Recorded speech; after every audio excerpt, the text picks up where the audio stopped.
नमस्कार मित्रांनो, आपल्या सगळ्यांचं स्वागत आहे आमच्या यूट्यूब चॅनलमध्ये.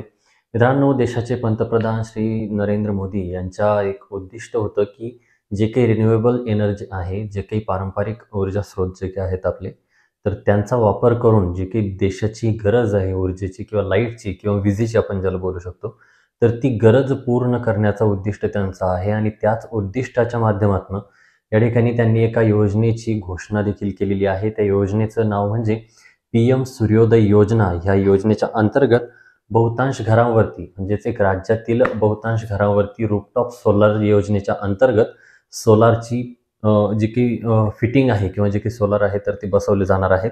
तर या योजनेचं नाव मित्रांनो पीएम सूर्योदय योजना ही आहे. तर या योजनेच्या अंतर्गत जे काही आहे तर पहिले 7 जिल्ह्यांना महाराष्ट्र राज्यामधील जे काही 7 जिल्हे आहेत तर ते 7 जिल्ह्यांची निवड या ठिकाणी करण्यात आलेली आहे. आणि पर जिल्हा पहिल्या टप्प्यामध्ये प्रत्येक जिल्ह्याला 25,000 एवढे सोलारचे सेट या ठिकाणी भेटणार आहेत, की ज्यांच्या माध्यमातून नूतनीकरण जी काही ऊर्जा आहे आपली, तर ती ऊर्जेची निर्मिती त्या ठिकाणी केली जाणार आहे.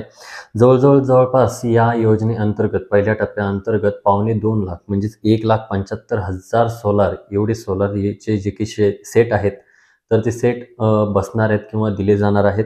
या योजनेचं जे काही उद्दिष्ट आहे तर ते 31 मार्च 2024च्या अगोदर जे काही 1,75,000 सोलार असतील किंवा जे काही 7 जिल्हे असतील ज्यांना प्रत्येकी 25,000 हजाराचे सोलारचे टप्पे दिले जाणार आहेत, तर त्या टप्प्यांची पूर्तता करण्याचा यथोचित जो काही प्रयत्न असणार आहे शासनाचा तर तो 31 मार्च 2000 पूर्वीच असणार आहे.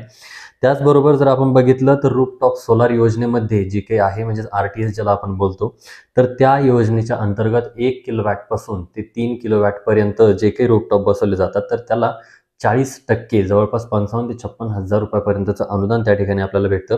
तर पहिला टप्पा जो काही आहे मित्रांनो, तर या टप्प्यामध्ये 7 जिल्हे जे काही आहेत तर ते आहेत. सगळ्यात अगोदर नंबर लागतो पुण्याचा, त्याचबरोबर नाशिक, नंतर छत्रपती श्री संभाजीनगर, नंतर अकोला, नांदेड, लातूर आणि शेवटी नागपूर. तर हे 7 जिल्हे आहेत. या 7 जिल्ह्यांमध्ये जे काही आहे मित्रांनो, तर पीएम सूर्योदय योजना जी काही आहे तर त्याच्या अंतर्गत 25,000 पर जिल्हा अशा पद्धतीनं जे काही आहे तर सोलारचे सेट त्या ठिकाणी बसणार आहेत. त्याचबरोबर हा जो काही टप्पा आहे किंवा हे जे काही 7 जिल्हे आहेत तर या 7 जिल्ह्यांमध्ये जे काही आहे मित्रांनो, तर ती मार्चच्या अगोदर ही पूर्ण कार्यवाही त्या ठिकाणी केली जाणार आहे.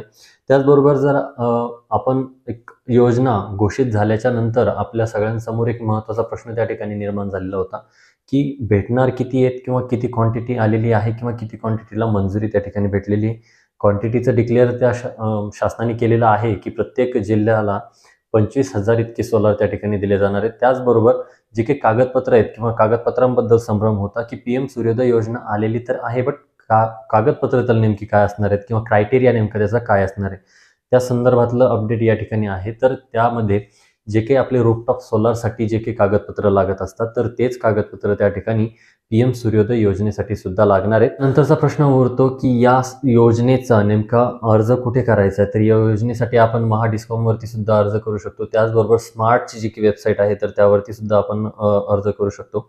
त्याचबरोबर रूफटॉप सोलार योजना नॅशनल पोर्टल या पोर्टलवरती सुद्धा आपण त्या ठिकाणी अर्ज करू शकतो. तर अशा पद्धतीनं मित्रांनो पीएम सूर्योदय योजना आहे की ज्याच्या माध्यमातून जे काही आपला नूतनीकरणाचा स्रोत आहे किंवा आपण ज्याला ग्रीन एनर्जी बोलतो, हरित ऊर्जा बोलतो, सूर्यप्रकाशापासून जी काही आपण एनर्जी त्या ठिकाणी तयार करतो, तर ती योजना किंवा ती ऊर्जा तयार करणे, जास्तीत जास्त तयार करणे आणि जे काही प्रदूषण असेल किंवा जो काही आपला खनिज साधन संपत्ती असेल तर तिच्यावरती जो काही तिचा अफाट वापर सुरू आहे तर त्याच्यावरती आवर घालणे हा उद्दिष्ट आहे. त्याचबरोबर जे काही आपली अगोदर ही जी काही योजना होती तर ती फक्त शहरी भागांसाठी होती. आता ग्रामीण भागामध्ये सुद्धा या योजनेची अंमलबजावणी त्या ठिकाणी केली जाणार आहे. तर अशा पद्धतीचं अपडेट जे काही आहे तर ते पीएम सूर्योदय योजनेसंदर्भातलं होतं. व्हिडिओ आवडला असेल तर व्हिडिओला लाईक करा, चॅनलला सबस्क्राईब करा. धन्यवाद.